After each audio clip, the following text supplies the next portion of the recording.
Saludos amigos de 3030, qué bueno que están con nosotros. Gracias por su amable y gentil sintonía en este último domingo de julio. Ya a partir de mañana es 1 de agosto, rápido está pasando el tiempo y rápido comenzamos esta noche aquí el programa. En el segundo segmento de 3030, más adelante, ahí como a las 8:35 de la noche, vamos a tener aquí una entrevista con las autoridades de la Cámara Hondureña de la Industria de la Construcción, porque hay un problema muy serio por el tema de la inversión en la construcción. Como no hay inversión en construcción, ni pública ni privada, ellos nos van a decir por qué, o si está estancada, si va en retroceso, o si ha comenzado a avanzar de nuevo, si ha reactivado el rubro de la construcción. El problema es que hay mucha mano de obra hondureña que está formando parte de las caravanas hacia Estados Unidos. Se nos están yendo la mano de obra. Hay un problema muy serio que ellos lo van a contar esta noche aquí en 3030. Ellos van a estar con nosotros. Está de izquierda a derecha don Rigoberto López Acosta, que es el vicepresidente de la Chico, don César Brand, que es el presidente de la Chico, don Carlos Acosta, que es vicepresidente del sector vivienda de la Chico,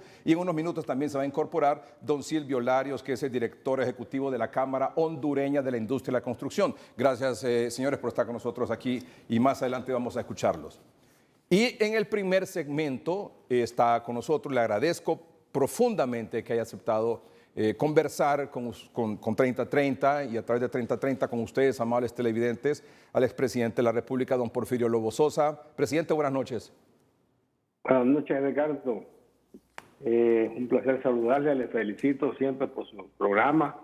Ya tiene bastantes años en estar en este programa de 3030 y siempre muy activo, así que los felicito y adelante, ¿no?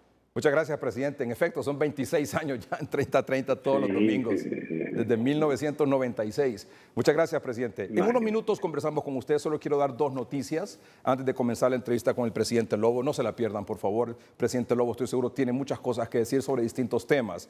Pero antes, ha circulado este fin de semana una información sobre la captura de una persona que trabaja en la Dirección de Lucha contra el Narcotráfico, que aparentemente ingresó a un área, a una bodega donde tenían ciertas armas incautadas y que las sustrajo y esto lo estaban vinculando con las armas que fueron utilizadas durante la muerte de 4 personas, de 4 jóvenes, incluyendo el hijo del expresidente Porfirio Lobo Sosa. El Ministerio Público, la Fiscalía General de la República ha emitido un comunicado que le doy lectura en este momento.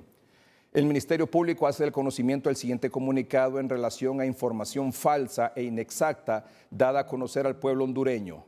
En tal sentido nos pronunciamos en los siguientes términos. 1. El pasado jueves 28 de julio, es decir, esta semana que ha concluido, se presentó requerimiento fiscal con orden de captura contra un detective de la Dirección de Lucha contra el Narcotráfico, a quien se le acusó por los delitos de hurto continuado, tráfico de armas y asociación para delinquir, ya que luego de investigaciones se comprobó que participó en la sustracción de armas y hurto de evidencias de las bodegas del Ministerio Público. 2. Es lamentable que lo anterior haya servido para que con información inexacta e incompleta se quiera relacionar este hecho con lo ocurrido el pasado 14 de julio, donde perdieron la vida 4 jóvenes en un centro nocturno del Boulevard Morazán en Tegucigalpa. 3. Los expertos en balística afirman que las armas utilizadas en la muerte de los 4 jóvenes usaron proyectiles calibre 5.56 milímetros, mientras que las armas sustraídas del almacén del Ministerio Público son calibre 9 milímetros y 40 milímetros, por lo que no corresponden al calibre de las armas investigadas en el asesinato de los jóvenes. Finalmente, el Ministerio Público reitera su compromiso de cumplir fielmente con los fines y objetivos para los cuales fue creado, representar, defender y proteger los intereses generales de la sociedad y garantizar y velar por el respeto y cumplimiento de los derechos y garantías establecidos en la Constitución y las leyes. Tegucigalpa, municipio del Distrito Central, 31 de julio de 2022. Eso por un lado. Y por otro lado, quiero informar que en las próximas horas se hará oficial el nombramiento del señor Javier Efraín Bu Soto. Javier Efraín Bu Soto como nuevo embajador de Honduras en Washington. Don Javier Efraín Bu Soto, actualmente, desde el 23 de febrero aproximadamente, se ha desempeñado como encargado de la Oficina de Negocios en la Embajada de Honduras en Washington. No sé si tenemos una fotografía de don Javier. Don Javier Efraín Busoto será oficializado en las próximas horas como nuevo embajador de Honduras en Washington. El representante diplomático se venía desempeñando como encargado de negocios de Honduras en la capital norteamericana. Será el nuevo embajador hondureño en la capital norteamericana por designación de la presidenta Xiomara Castro. El nuevo representante diplomático de Honduras en Washington tendrá la tarea de trabajar los temas de migración y sus causas, gestionar la continuidad del estatus de protección temporal TPS, la situación de niñas y niños en la frontera, el trato digno y derechos de los migrantes, visas de trabajo, además de fortalecer la relación bilateral entre los países. Don Javier Efraín Busoto, nuevo embajador de Honduras en Washington. Vamos a una pausa comercial en el programa, pero cuando regresemos vamos a conversar con el señor expresidente de la República, don Porfirio Lobo Sosa. Ya volvemos.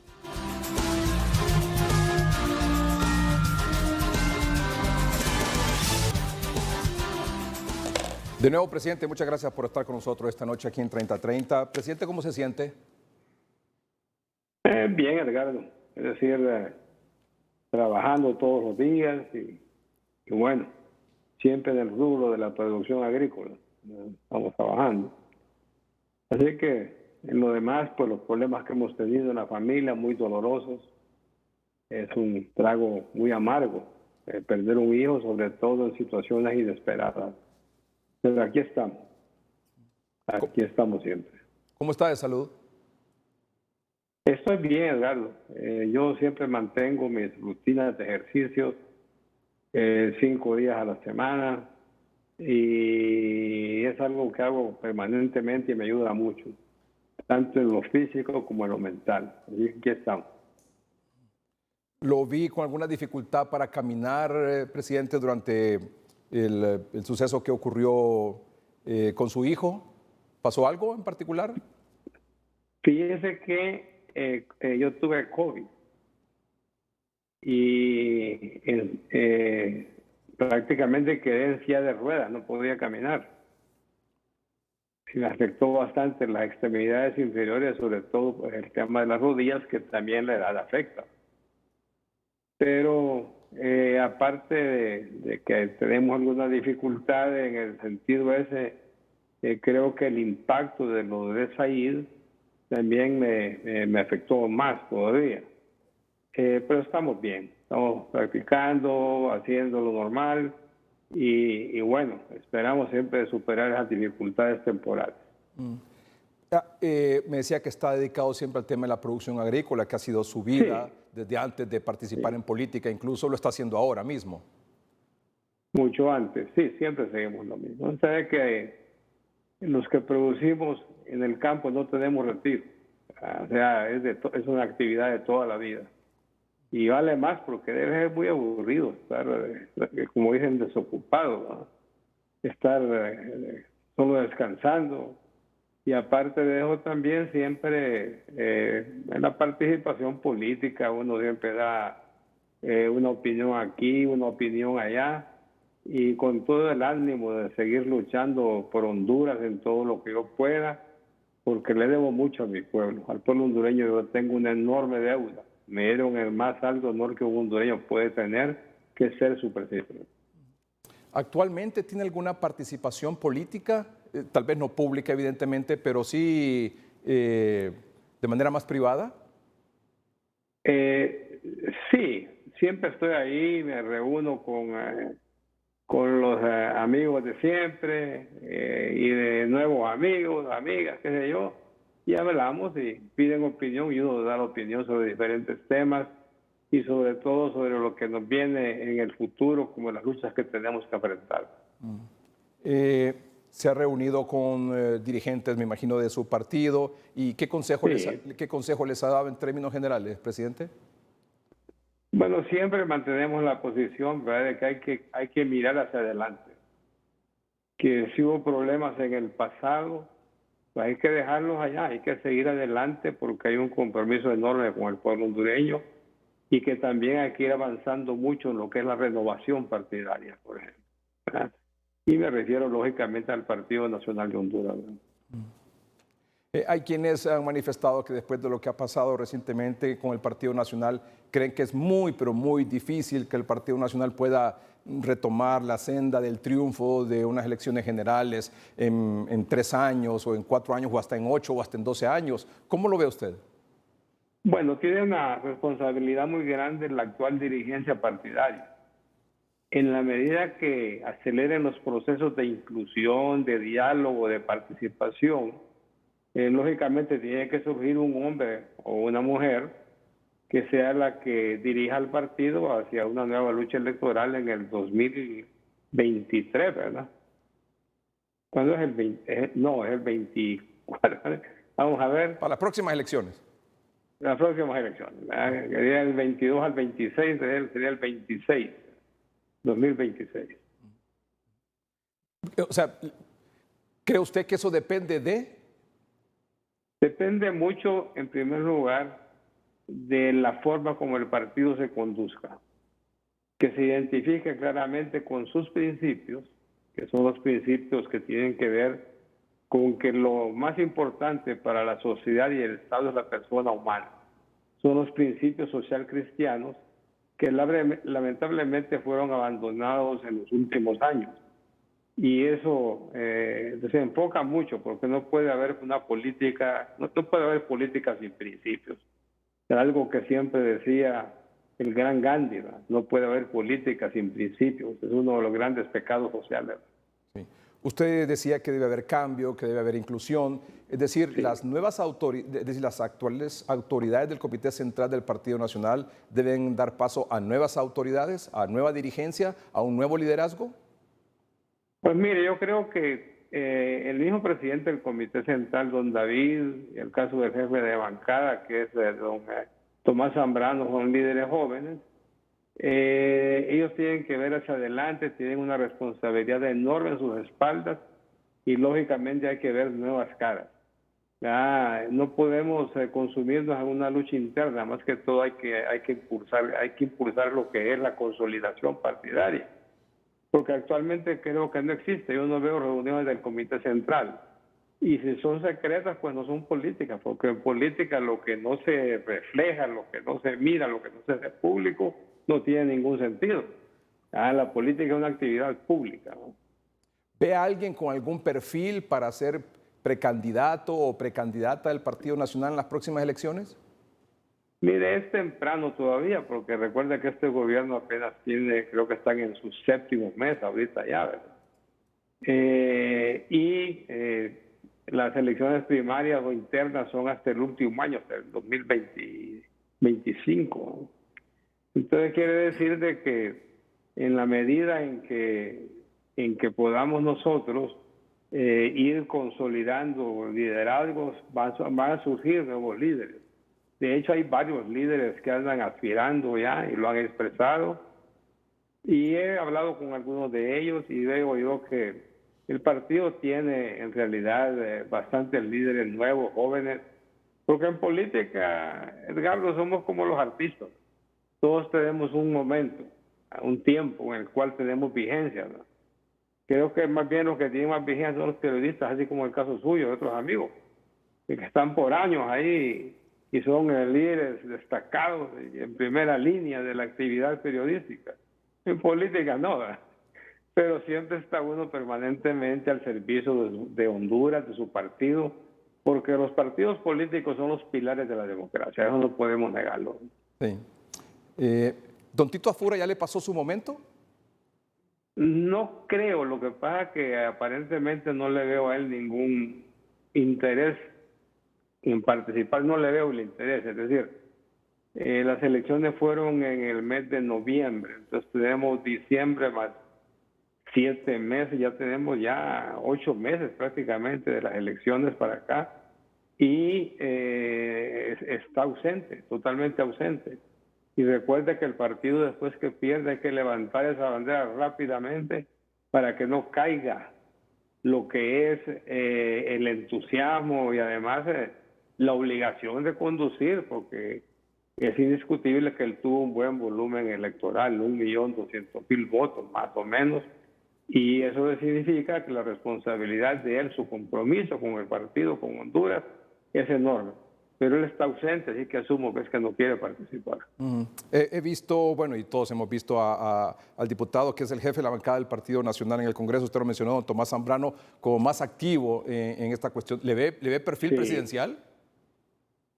puede ser, claro que sí, ¿por qué no? Es decir, usted puede decir, no, que es que Tomás aquí, que Tomás allá, pero Tomás, buen líder, es un buen líder del departamento de Valle y creo que tiene muy buenas posibilidades. Allá anda como decía Osvaldo Ramos Soto, un primo interpares suyo, don Jorge Zelaya también, que está aspirando y tiene legítimo derecho y le veo perfil también. Hay un doctor Carlos Flores también, que es otro buen líder. Don Mario Canaguati también está aspirando. Son los que yo he conocido, ¿va? Estarán otros escondiditos por ahí o algo otras, pero sí es importante, ¿no? ¿Usted le ve posibilidades al Partido Nacional en las próximas elecciones?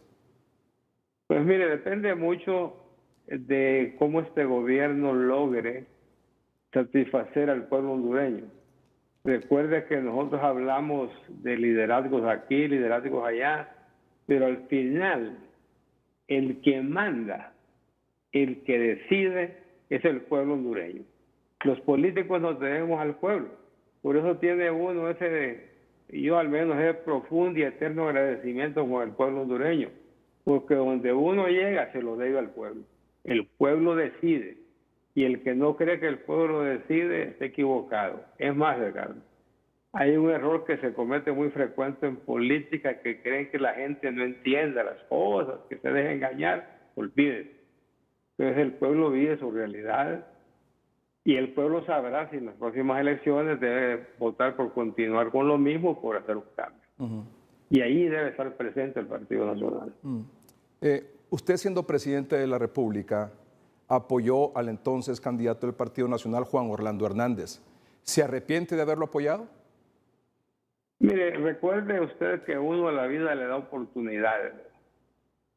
Cuando yo voy por la calle o ando en algunos lugares, la gente me saluda normal, más bien veo cariño, y para uno es un orgullo haber sido presidente y poder circular como cualquier ciudadano normal. Lo más terrible para un gobernante es salir y tener que esconderse. Entonces todo esto para uno significa pues de que de alguna manera uno tuvo nadie hace un gobierno sin errores. Todos nos equivocamos, todo Dios nos equivoca, pero por lo menos uno puede ser parte de este pueblo siempre y ver en la expresión de la gente cuando a uno lo miran normal, con cariño, como un hondureño normal, ¿no? Y eso es encomiable, eso es lo más importante. ¿Se arrepiente de haber apoyado a Juan Orlando Hernández para que fuera presidente de Honduras? No me suelta la hebra usted, ¿no? Como buen periodista. Mire, a él se le dio la oportunidad. Yo cumplí con mi deber. Y con frecuencia me dicen algunos amigos o líderes, y no lo apoyo a usted, pues. Le digo, ay, usted porque trabajaron por él, pues. Y así, ¿verdad? En realidad a uno, y siempre comento lo que me pasó hace muchos años con un gerente del Banco Atlántida en Juticalpa, que vengo yo y le recomiendo a un amigo para que le diera un trabajo. Y el hombre le da el trabajo. Ya como al año me dice, me fregaste vos con ese empleado. Y yo qué te dice, no es que me hizo un desfalco. Ajá, le dije yo que iba a saber que te iba a hacer un desfalco. Porque en realidad sucede, ¿verdad? Uno lo hace cumpliendo con su deber. Mi deber era salir de la presidencia y que quedara un presidente de mi partido en el poder. Es el deber de uno, ¿verdad? No solo es ser, sino también dejar. Ahora, que el hombre se nos perdió y eso no podemos ignorarlo, ¿no? Ha habido muchos problemas, hubo muchos errores y bueno, y al final hasta acusado, y no creo que sea culpable o no, porque recuerde que aquí usamos mucho lo que es señalar a la gente sin haber sido juzgada, y eso no puede ser, ¿no? Que esperar que el hombre sea juzgado y ver si es cierto lo que dice o no, ¿no? Yo cumplí con mi deber. Ahí si él no hizo no honró la confianza que el partido le depositó, que el pueblo hondureño le depositó, ya ese es un problema de él, ¿verdad? Que va a cargar toda la vida. Si usted estuviera en el papel de ser el juez que lo va a juzgar, ¿usted lo declararía culpable o inocente? Sí, es que no sé, Edgardo, en realidad, mire, yo nunca le miré, jamás le miré un retroceso en lo que fue su, digamos, su actuación. Recuerde que, aunque él decía que le había hecho todo, prácticamente lo que se hizo, pero la verdad es que ahí me tocó un gobierno un poco complicadito porque venía después del golpe de Estado del 2009. Lógicamente había que hacer el proceso de conciliación del pueblo hondureño, de reconciliación, integramos un gobierno y además de eso se inició lo que es el proceso de lucha contra la actividad del narcotráfico. De ahí llegamos hasta incluso a promover lo que es la aprobación de la extradición como una reforma constitucional que se hizo porque teníamos el problema que los jueces en Honduras, a esa gente por temor que les tenían a esos lugares, ningún juez tenía el valor de juzgarlos y declararlos culpables, ¿no? Entonces, se hicieron varias cosas sobre esto, varias medidas, el lavado de activos y una serie de leyes que se aprobaron, y nunca le miré yo titubear, nunca. Jamás de la vida le miré titubear. Así que yo no podía decirle en realidad sí o no. Si es algo, lo hizo muy bien, y yo a él en lo personal nunca lo traté mucho. Es como que seamos amigos, que compartimos, que una cena de familia aquí, que la familia por allá, no, absolutamente. Era prácticamente una relación política únicamente. ¿Y cuál es el sentimiento que usted tiene en este momento hacia él? Mire, fíjese que prácticamente a mí me es indiferente, se lo digo sinceramente. Lamento que se ha perdido, lamento el daño que ha hecho, que nos hizo a todos los hondureños. Yo, la vez pasada que se hablaba del decreto ese de amnistía que dieron en este gobierno, les digo, vea qué diferencia. Aquel se dedicó a perseguir a los de su partido. Y esta gente, por lo menos, de los de su partido, trata de defenderlo, ¿no? Independientemente de lo que digan o señalen, pero es una muestra clara de un partido que es solidario con su gente, ¿verdad? Y eso, le digo sinceramente, no me hace recordarlo como que uno diga, vamos a, independientemente de lo personal, ¿verdad? Le digo, en general así, yo veo muchos líderes que prácticamente les destruyó su vida, destruyó familias y bueno, somos una de ellas nosotros, porque todo lo que ha pasado con doña Rosa, quiero recordarle que el primer programa, el 2018, después de lo que pasó en mi residencia y con doña Rosa, estuve con usted aquí en 3030 y hablamos del poema de Brecht. Entonces, no lo recuerdo así como decir, y todo lo que el pueblo hondureño sufrió, los niveles de corrupción como jamás habíamos visto antes en ningún gobierno. O sea, es una cosa muy desastrosa, ¿no? Y una hegemonía muy dañina para la democracia. Usted hacía referencia a los 7 meses de gobierno, 6 meses se cumplieron el 27 anterior de julio. ¿Qué valoración hace de estos primeros 7 meses de la alianza, del gobierno de la presidenta Castro, de la Alianza Libre Partido Salvador de Honduras? Yo creo que ellos están iniciando el gobierno. Escuché promesas de campaña muy positivas, ¿verdad? Y ojalá que ella la lleve adelante, ¿verdad? Sobre todo en su proceso de gobierno que indicó. Sé que no es fácil recibir un gobierno como se recibió. Recuerda que estamos en lo que ha pasado en la pandemia y es a nivel mundial. Y a nivel nacional, el desastre del manejo de los fondos públicos, todos lo vimos y es público y fue impresionante, ¿no? O sea que no debe ser fácil recibir de un gobierno como ese, pero hay que gobernar porque ni modo, no podemos estarnos, como dice, pasar diciendo, no, que aquellos, no, un momentico. Y allá estás ahí ahora, empujarle. Y creo que ella hizo propuestas de campaña muy interesantes que podía revisarlas y ver cuáles en este momento le estarían siendo de muchísima utilidad. No es con el corazón que se gobierna, hay que tener el corazón, pero para ayudar a la gente. De ahí lo demás tiene que ser con la cabeza. No hay más. El corazón solo por la pasión de luchar por la gente. Usted comentaba hace un momento en 2018 lo que ocurrió en su familia, particularmente con doña Rosa, la ex primera dama de la Nación. Llegó un operativo a su casa en el Chimbo y usted cuestionaba, entre otras cosas, el procedimiento donde gente de la MASI llegó a su residencia, incluyendo ciudadanos extranjeros. Sí. La MASI ya no está en Honduras, pero una de las promesas que hizo doña Xiomara, haciendo referencia también a lo que usted decía, presidente, es la llegada de la CICI, de una comisión contra la corrupción y la impunidad en Honduras. ¿Qué opina usted de eso? ¿Está de acuerdo con que llegue una CICI al país? Sí, creo que está bien, pero sí creo que deben de revisar lo que hizo la MASI. Porque si no revisan lo que hizo la MASI, y me refiero yo a la conducta de los fiscales, a la conducta de los jueces. Yo vivía el proceso de doña Rosa porque no me perdí audiencia de ella en todo su proceso. Y eso daba, sinceramente, daba decepción, no tanto, sino como quizá un poco de frustración de ver la forma como violentaban la Constitución y las leyes.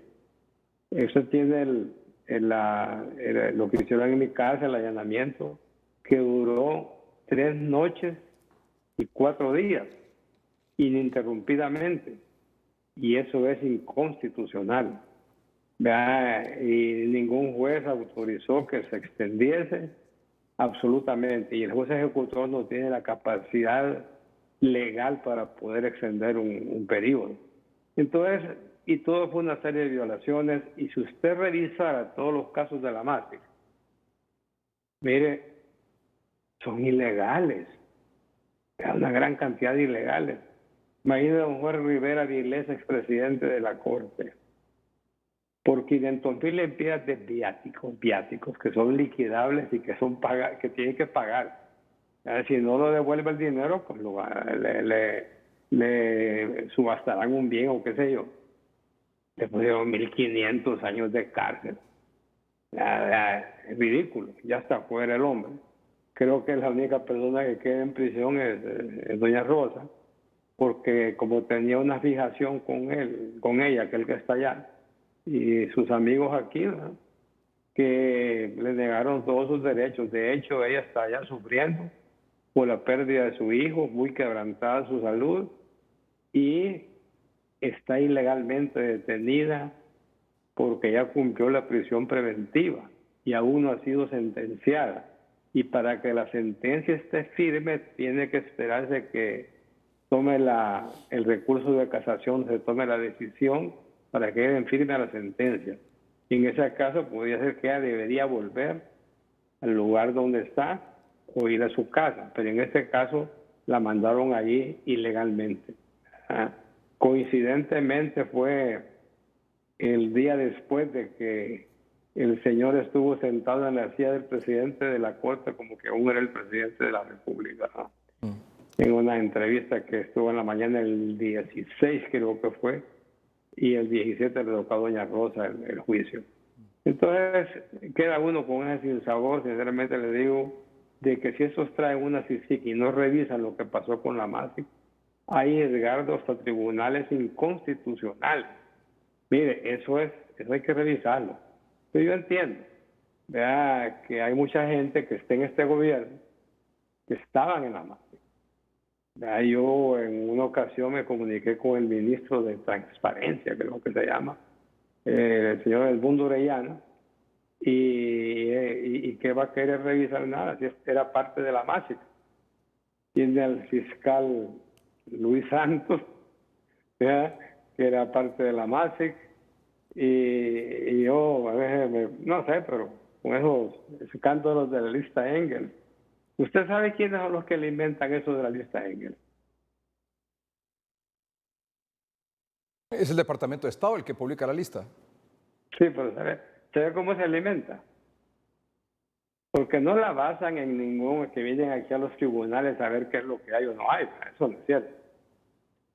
Yo tengo grabaciones en los cuales Luis Santos de la UFERCO y Gabriela Castellanos están en Estados Unidos hablando ante congresistas o senadores y dicen una sarta de mentiras que es impresionante, ¿verdad?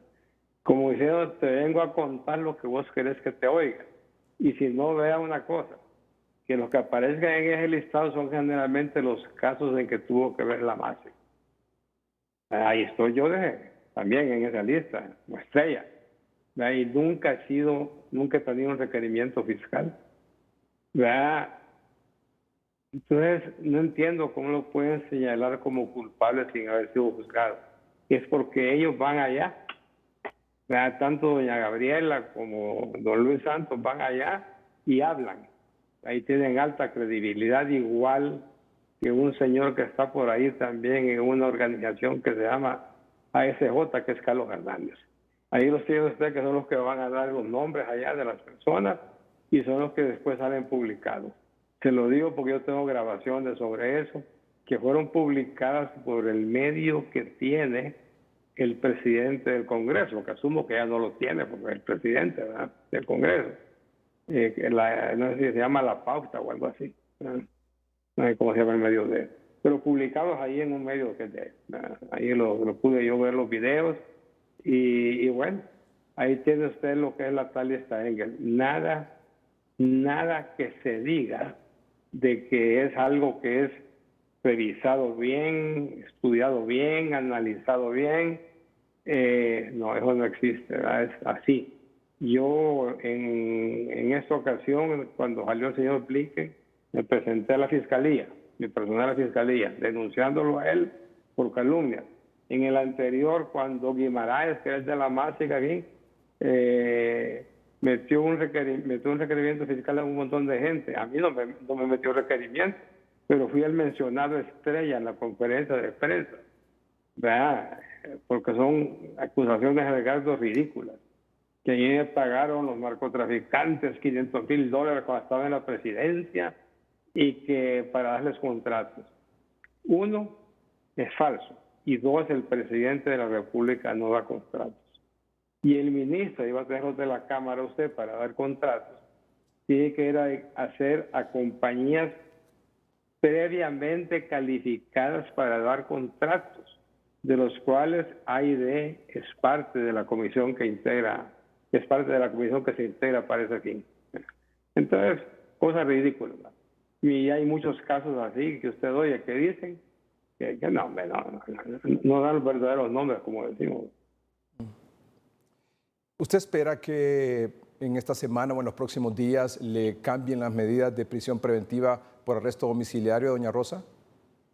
Mire, deberían hacerlo, aunque el fiscal Griffith, como ha sido el que ha tenido el caso desde el inicio, dijo que eso no era de sentimientos, que no sé cuánto, que esto, que el otro.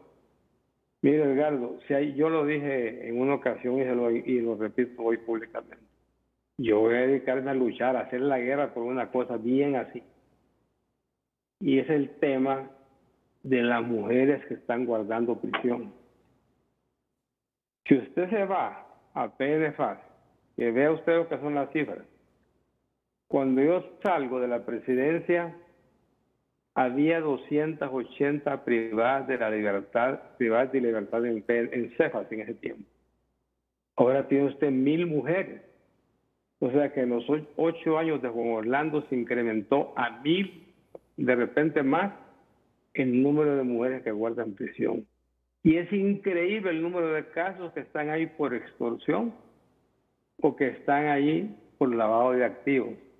Porque para configurar el delito ocupaban otro. Y ese otro es la esposa o mujer o compañera del encontrado culpable o señalado como culpable. O sea, es una grosería. ¿Por qué? Porque dejan los hogares solos. Y cuando dejan un hogar solo, usted sabe que uno de varón no es como la madre. No hay nada que sustituya a la madre. La madre conoce bien a sus hijos, los tiene confianza con ella, los vigila, los ayuda. Yo me acuerdo de mi mamá, era la que se encargaba incluso en aquel tiempo que eran las fajaditas era mi mamá. Entonces cuando usted separa a la mujer del hogar, el daño que le hace a esa familia es terrible, ¿no? De manera que la delincuencia no solo es la represión, como hizo don Juan Orlando en su gobierno, sino que tiene que ser integral. Tiene que haber prevención sobre todo para evitar que las cosas sucedan. Tiene que haber rehabilitación, reinserción. ¿Cuánta gente anda ahí que estuvo señalada por un error que tal vez no fue ni cierto, sino que es falso? Y no encuentra un espacio de trabajo. Y eso hay que verlo bien. El tema de la mujer es un tema muy delicado. Presidente, ¿sabe usted qué fue lo que pasó exactamente con su hijo Said? ¿Qué hay detrás de eso? ¿Qué hubo detrás de eso? Mire, estamos esperando que la autoridad debo decirle que hay ese señor Pedro Amador, que es el ministro que tiene doña Xiomara para el tema de los que guardan prisión. Hace una lucha que es interesante, ¿ves? Ojalá que le den todo el apoyo que él necesita, porque estoy seguro incluso que muchos abogados colaborarían gratis con él, revisando procesos de personas que están detenidas ilegalmente. Es cantidad de gente, Edgardo, que aún no ha sido sentenciada y que las tienen ahí metidos guardando prisión, que ya superan incluso lo que podía ser la pena que les pudiesen imponer en un tribunal. Mire, es increíble lo que sucede. Le preguntaba, presidente, si sabe qué fue lo que pasó con su hijo. No sé qué pasó con mi hijo. Estoy esperando que la autoridad nos indique. Said era norteamericano, por tanto era estadounidense. Recibí una llamada de la embajada americana solidarizándose y además de eso indicándome que ellos iban a participar y que iban a hacer su investigación, porque es lo que hacen cuando sucede algo a un ciudadano norteamericano en cualquier lugar del mundo que sea. ¿Usted nos está diciendo esta noche que la embajada de Estados Unidos está investigando la muerte de su hijo? Ellos lo hacen cuando se trata de un ciudadano americano. Ellos lo hacen, ¿verdad? Independientemente de quién sea, ellos lo hacen, ¿no? ¿Y le han dado algún avance de Así sus que, investigaciones? aún no. ¿Usted cree? Incluso debo agradecerle yo al general Savillón, me reuní con él, hablamos bastante. Y yo estoy esperando que ellos sean los que nos brinden la información de qué es lo que pasó. Sí. Independientemente que no hay nada que justifique lo que pasó. Claro, es claro. prácticamente una ejecución terrible, ¿verdad? Sí. Terrible, ¿verdad? Los videos para un padre duro, no digamos para una madre. Y que la mantengan ahí todavía, como dicen así, es demasiada maldad, demasiada grosería. Presidente, ¿eso iba dirigido contra su hijo o contra usted? Mire, no sabemos. Como le digo, no sabemos todavía. No sabemos todavía. Estamos esperando el resultado de las investigaciones. Y yo lo que lógicamente queremos es que se encuentren los verdaderos culpables, los responsables de ese hecho, y que reciban el castigo correspondiente. Es lo más que podemos esperar. Y lógicamente saber que tanto la justicia nuestra, más lo que puede significar de alguna manera el interés que tiene el gobierno americano en esto, puedan esclarecer lo que pasó conmigo. ¿Qué mensaje nos quiere dejar esta noche a nuestros amables televidentes, presidente? Bueno, en primer lugar decirles que Honduras va hacia adelante, tenemos que seguir avanzando, que yo deseo que doña Xiomara tenga éxito en su gobierno, porque un buen gobierno, pues el pueblo es beneficiado, que sí es fundamental para mí que todos entendamos que si bien la situación no es fácil, hay muchas cosas que se pueden hacer y que hay que enfocarnos, tanto el gobierno como todos, en los problemas que enfrenta la población. Aquí hay problemas de dinero, hay una pobreza terrible. problemas de educación, problemas de salud y la misma seguridad, que tiene que ser integral, no solo esa represión, tiene que ser integral y qué bien que sea comunitaria. Y creo que van adelante con la salud comunitaria, con la educación también, que todo eso es muy bueno, la participación de la comunidad. Así que hay que tener fe y seguir adelante. Y como le digo, si se hace un buen gobierno, pues pueden tener un premio en la próxima elección. Pero si el pueblo no se siente que está bien, si el pueblo no mejora en su condición de vida, van a haber cambios. El pueblo se defiende y el pueblo sabe a quién elige. Presidente, muchas gracias por aceptar esta entrevista con el programa. Gracias a usted, Edgardo, y siempre le felicito de nuevo en sus 26 años ya de lucha, y más lo que le dije antes, ¿verdad? Que me mande la receta ahí con la encargada del estudio ahí. Con Dorina, la productora del programa. Con Dorina, sí. No le voy a decir. Ahí lo está escuchando.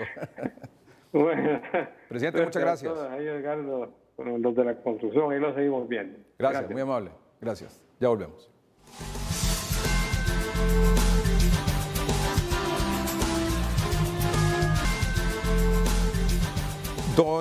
De izquierda a derecha, don Rigoberto López Acosta es el vicepresidente de la Chico, Cámara Hondureña de la Industria de la Construcción. Don César Brand es el presidente de la Chico. Don Carlos Acosta es vicepresidente del sector vivienda de la Chico. Gracias por acompañarnos esta noche. Vamos al grano. Gracias. ¿Cómo está la industria de la construcción en este momento? Pues Edgardo, buenas noches y bendiciones para toda su audiencia. Comentarle que la industria de la construcción en el sector privado pues se mantiene la inversión. No así en el sector público, que la inversión ha disminuido casi en una totalidad, y esto dar a conocer que pues, el nuevo gobierno ha tomado la decisión de cerrar las instituciones que manejan los proyectos de infraestructura del país. Una decisión que es difícil de tomar, la tomaron por algún motivo que ahora pues, no nos toca más que apoyar a las nuevas instituciones. Explicando, pues Inves fue cerrada en su totalidad de la noche a la mañana. INSEP también fue cerrada en la noche a la mañana, y ahora hay nuevas instituciones, que ahora es el CIT, que está manejando, y esto ha venido a paralizar la industria de la construcción casi en su totalidad. O sea, usted me dice, se mantiene la inversión privada. Así es. Con eso entra su declaración, pero termina diciendo que la inversión pública ha sido casi disminuida en un 100%. ¿Y la privada? La privada se mantiene. Se mantiene, sí. O sea, la pública es cero inversión, sí, la privada casi se mantiene. 100%. ¿No ha disminuido la inversión privada en construcción? La inversión privada se ha mantenido, gracias a Dios, Edgardo. Continuamos, podemos ver las edificaciones que se están construyendo a nivel nacional. En el tema de vivienda se mantienen las construcciones. Sin embargo, nosotros prevemos con el tema de la inflación que podamos decrecer. Muy bien. Don Rigoberto López. Sí, el gobierno está esperando hacer inversiones a partir del próximo mes. De hecho, hemos tenido conversaciones con el ministro Ramos, el ministro Octavio Pineda. Nos dice el ministro Ramos que él tiene 5 programas que va a ejecutar, que son reparación de la red vial pavimentada. Esperan a final del año 0 baches en la red vial pavimentada. Va a trabajar en la reparación de puentes, limpiezas del derecho de vía y caminos productivos también. Esperamos que para la pavimentada tienen una inversión aproximada, nos decía, de 920 millones de lempiras, y para el mantenimiento de los caminos productivos tienen 700 millones de lempiras. Pero el hecho que esté paralizada, como decía el presidente Brand, el tema de la construcción, la inversión pública, ¿avanza así o se sostiene o se mantiene la privada? A nivel nacional estamos hablando. Sí, a nivel nacional. Si no hay inversión pública, pero sí hay en la privada, ¿el hecho de que no haya inversión pública les ha acarreado algún problema de pago de deudas, por ejemplo? Porque usted decía que el problema es que cerraron unas instituciones y han habilitado otras, o han concentrado el tema de construcción en ciertas instituciones. ¿Les ha acarreado eso algún problema a ustedes? Claro, licenciado Melgar. Inves, por ejemplo, le debe a las empresas de la industria 1.200 millones de lempiras. Muchas empresas están atravesando una iliquidez financiera, tienen deudas con los proveedores, deudas con las bancas, y entonces tienen, desde octubre del año pasado no se les hace efectivo el pago, nombraron la oficina de liquidador, van paso a paso, poco a poco, y dicen que están pagando. Algunos contratistas nos han dicho que sí están pagando, pero el decreto les da hasta poderles pagar en noviembre. Eso es algo lamentable. Esperemos que eso se resuelva cuanto antes. Y esta gente, esta constructora que tienen 1.200 millones de lempiras en deuda, o sea, ¿estas empresas están trabajando o están paralizadas? Hay muchas que están paralizadas, la mayoría. La mayoría de esas Porque empresas... si tienen esa deuda, ¿cómo le van a pagar a sus obreros, a sus trabajadores? Y no están entrando a procesos de licitación. ¿Por qué? Porque el gobierno les debe. De hecho, hay que pagar, se están pagando impuestos de dinero que el gobierno le debe a las empresas. Entonces, es una situación sumamente complicada. Esperemos que se reactive la industria, que se le pague a los contratistas. ¿Y qué está pasando con los trabajadores de esas constructoras que están paralizadas? Muchos trabajadores están inmigrando. Nosotros estamos perdiendo empleos. Ya es bien difícil encontrar soldadores, albañiles, maestros de obra, están inmigrando. Nos estamos quedando sin el capital humano. ¿Tan grave la situación, ingeniero Acosta? En el sector vivienda, licenciado, nosotros manejamos 4 pilares fundamentales. Lo que es el gobierno, que es el facilitador, ¿verdad?, con los permisos. Lo que es la banca, que es la que presta a los beneficiarios finales. También está nosotros como empresas desarrolladoras, que somos las que hacemos los proyectos y debemos aprovechar los fondos que la misma banca tiene tanto para los desarrolladores como para los beneficiarios finales, que son los que financian la casa.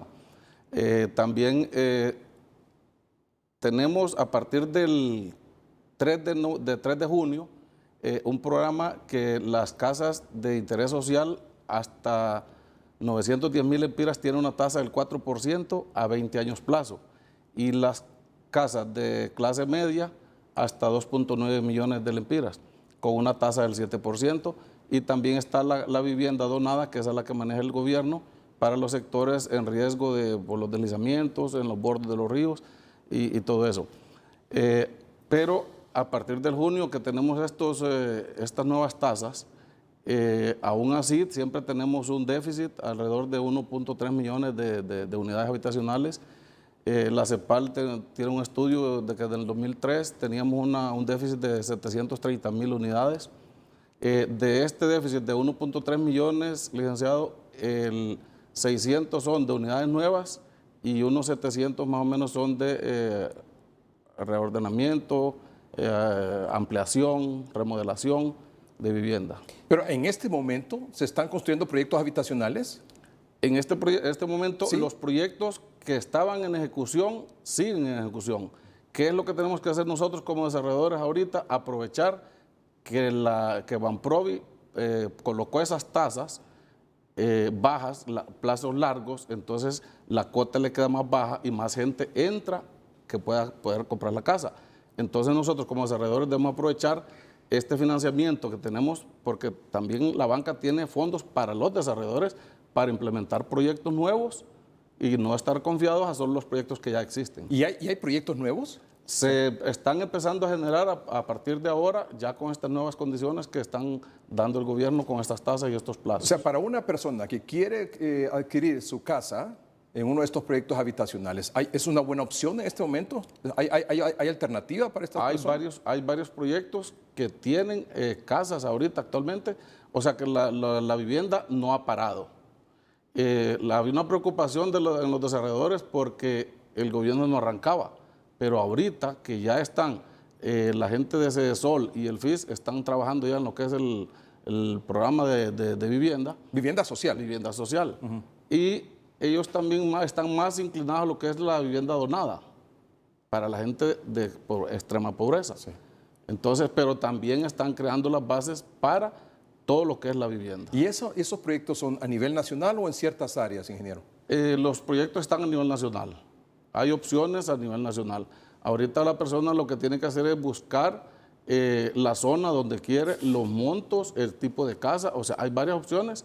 Y como le digo, nosotros como empresas desarrolladoras estamos empezando a crear, a diseñar, a tramitar proyectos nuevos porque hay mejores condiciones. Por ejemplo, cuando usted tiene una tasa del 4% y tiene 30 años plazo, claro, su cuota disminuye. Eso quiere decir que tiene más gente que le entra.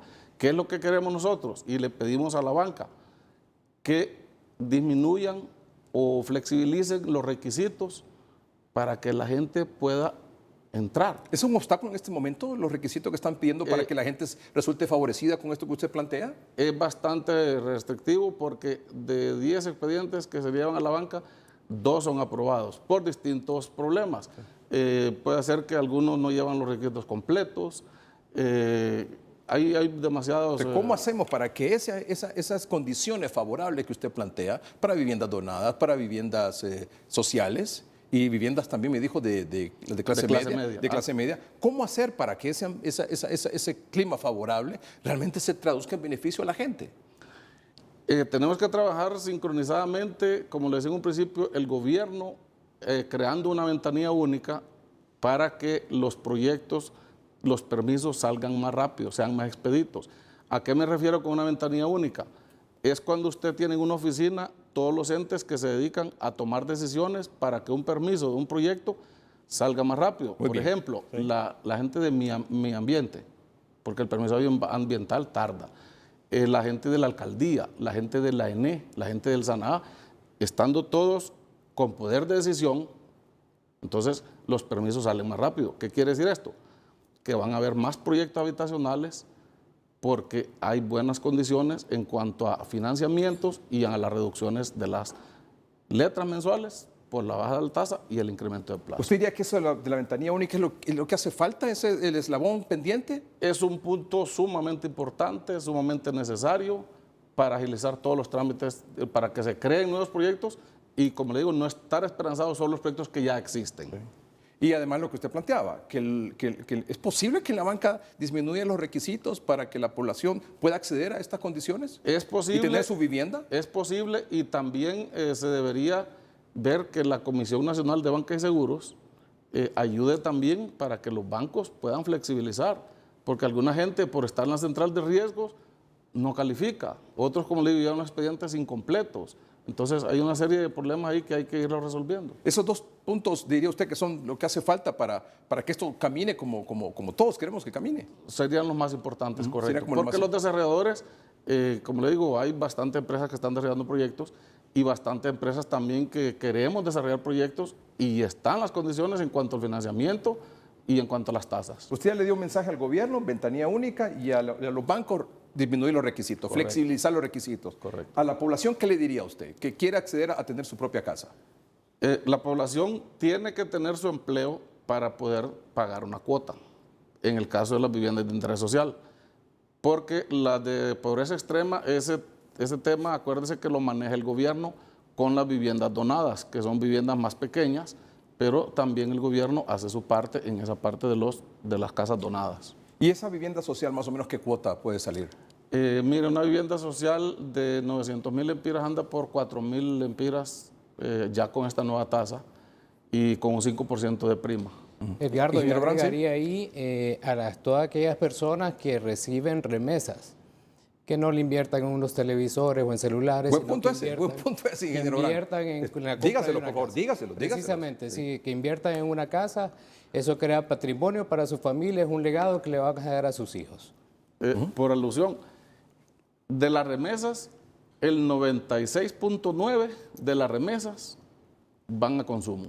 El 3.1 del 100% de lo que ingresa a Honduras por remesas, el 96, ¿cuánto puede ser al año eso, más o menos? Ahorita son 7,370 millones. ¿De lempiras? De dólares. De dólares, perdón. 7,000 millones de dólares. Sí. Al año. Al año. ¿Y eso? Del 96.9%. El 96% va a consumo. ¿Consumo es gasto? Gasto, televisores, camas, muebles. Y el 3.1 va a lo que es activos, llámese casa, solares, terrenos. Entonces el mensaje a esta gente que envía la remesa es que sus familiares y ellos mismos toman las decisiones de invertir en su casa, en su terreno, en solares, que esos son activos que no se van para ningún lado. Claro, por supuesto. Mientras que el consumo sí. ¿Usted quería decir algo, don Rigoberto Sí, López? Sí, Edgardo, hay una ley de vivienda que está en el Congreso, que ya está aprobada. Los programas tienen que trascender gobiernos.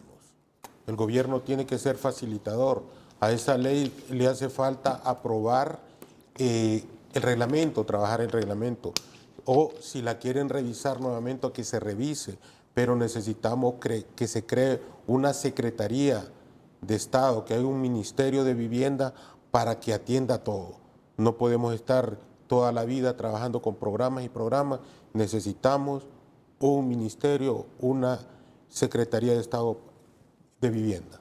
En ¿verdad? esa secretaría. Y se me olvidaba, usted me hizo una pregunta de si había inversión. Fíjese que nos dijo el ministro del FIS, un paréntesis, que ellos tenían 4.800 millones de lempiras para invertirlos en los próximos meses y que iban a invertirlo en escuelas, centros de salud, agua y saneamiento, y que iban a realizar 500 proyectos en lo que resta del año.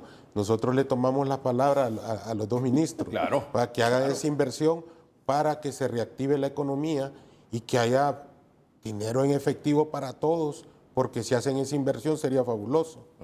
Muy bien. ¿Usted quería decir algo sobre el tema? Con de la ley? con la creación de la nueva Secretaría de Vivienda, ya va incluida la ventanilla única que tanto hemos pedido como desarrolladores. Claro, pero por lo menos antes de que creen el ministerio, que creen la ventanilla única, ¿verdad? Es correcto, es correcto. Ya volvemos.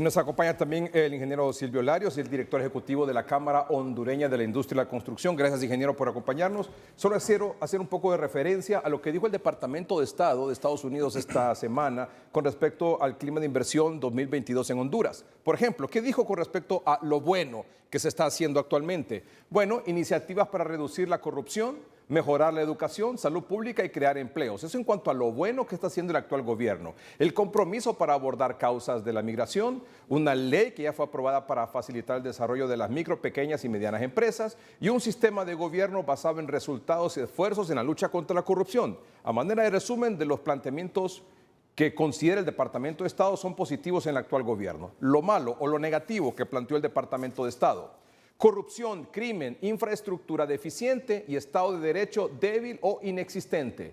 Los mensajes públicos anunciando una crisis fiscal sacudieron los mercados internacionales de bonos, elevando la prima de la deuda hondureña, elevando la prima de riesgo de la deuda hondureña.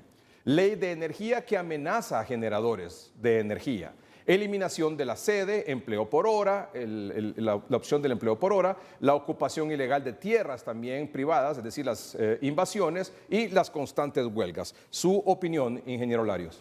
Bueno, viniendo de uno de los, prácticamente el mejor amigo que tiene Honduras desde el punto de vista comercial, nuestro mejor socio, las inversiones en su gran mayoría en el país son de los norteamericanos. O sea, podríamos hablar de México, Estados Unidos, Canadá, pero en esencia los norteamericanos. Ellos están dando prácticamente una sugerencia de qué es lo que tendríamos que mejorar. Que no se tome esto como una injerencia, porque es una situación que sí ha obedecido a varios años. Pongámosle que si es del 2010 para acá, son 12 años, se han dado situaciones las cuales tienen que mejorarse. La oportunidad está en las autoridades actuales, tiene que mejorarse. Ya se dijo lo bueno, ya se dijo también lo malo. Entonces, en el tema de infraestructura, que es más lo que nos corresponde a nosotros, ¿verdad? Y es lo que tiene un alto impacto dentro de lo que es el sector productivo del país, tenemos que promover ese tipo de cambios, seguir adelante, no estar buscando, digamos, echando siempre, viendo para atrás, diciendo que la culpa es de otros y que los dejen operar. O sea, ellos están en la responsabilidad como autoridades de mejorar las condiciones para todo lo que es la inversión y en esta manera generar todos esos empleos que necesitamos en estos momentos para evitar esa migración hacia otros países. Y don Carlos Acosta, vicepresidente del sector vivienda de la Chico, nos está diciendo que hay un ambiente favorable. Lo que falta es afinar ciertas cosas para que esto funcione en la práctica, ingeniero Larios. Definitivamente. Es que tenemos prácticamente todo. Entonces necesitamos algo más de colaboración de parte de nuestras autoridades en ese sentido.